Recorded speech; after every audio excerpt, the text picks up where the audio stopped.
Welcome back. This is Nicholas from Moralis, and in this tutorial we're going to continue working with queries, and we will focus on relational queries.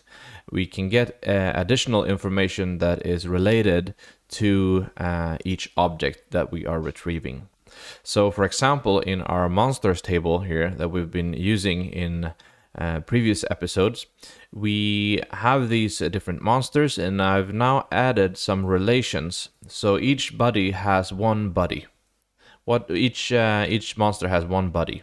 So some of them link to the same one. For example, our guy Steve here, his object ID begins with 9QA, and you can see that Dave, his buddy, is also 9QA. So if we press this one, we will get to Steve.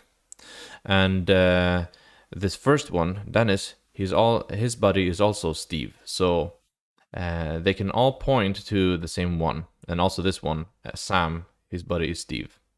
And to get this and to filter on this using queries, we can use relational queries. And you can do this in some different ways, and all of them are defined here in the documentation. One way where we can ask for related data is to use an inner query that can match another query. What does this mean? Well, it's easier to do it when we experiment. So let's say that we have a second query. We can call it query 2 in our monsters table here. And we say that query 2 should equal to the name column. And the name column should be Steve. So now we are getting all monsters whose name is Steve. And right now we only have one monster with each monster has a unique name. So this query will only retrieve one result. Let's say that you have another Steve, then you would get both of them. But for the sake of this tutorial, let's say that these are unique. Then using this query, if we would do await query 2 now, we would only get one monster back and we would get Steve back. And what we want to do now is that we can do query, the first one, dot matches query on the buddy field, and that should match query 2. So this means that we have our first query, we're going to ask the database about monsters, and then we have a second query, we're going to ask the database about monsters. We're going to retrieve all monsters whose name is Steve, and then we want to match the first query to make sure that the buddy is contained in the result of the second one. So in this case, when we do monsters now, we will get all monsters whose buddy is Steve. So I hope this makes sense. Let's try it out.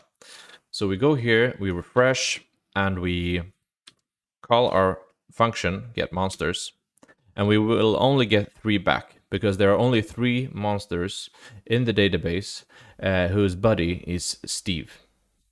So if we go here and go back to the result here and look at, for example, the first one, we see that his buddy here is the one that begins with 9QA. And as you remember, this one, 9QA, is Steve. 9QA in the object ID. This is Steve. So if we start to look at this this monster now, this buddy, you discover that there is nothing here. So we get the result, we get the ones whose buddy is Steve, but we don't get Steve. Let's say that you want to also include the buddy when we do this. To do that, you use something called include. Let's see where we have that. Have that here. You say include something for each. So if we would do a query.include buddy, now you'll see what happens. So we do query.include buddy. So now if we run this,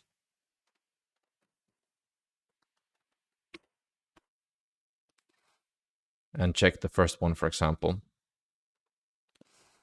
you still see the same thing in this layer, but when you open up the attributes, you get all the things. Now we see the skills of Steve, his health, his strength, and so on. So this is one way in which you can ask for related data. Another way is if you know the ID. So let's say that we copy this 9QA and we go back to our code. And instead of having this second query like this, and also this, then we can say, we can paste this ID here, and then we define our monster. We copy the definition of what is a monster, and then we say monster equals new monster creature. And we say that the ID is this this ID, the string. Then we can say that the query dot body query dot equal to the body should be this monster here. We can call it even Steve, like this. We just know that this is Steve's ID, so we can put it here, and then we can try to find this. So let's do this again, and we made a mistake on line 22. We opened it up. Maybe we need to place this inside, like this. Let's try. Console, and now we call this, and we get some results. And if we open up attributes, we get our body, and the body is nothing. You remember why? Because we didn't include it. So we still get the results. We get the 3 monsters whose body is Steve, but we need to include the body. So query.include body. So now when we run this again, we have the results, and inside the attributes we have the body, and inside the body we have everything about Steve again. So this is how you can query for related data using queries in Moralis. I hope you found it useful, and if you liked the video, please make sure to like it, hit the like button, and see you guys in the next tutorial. Bye.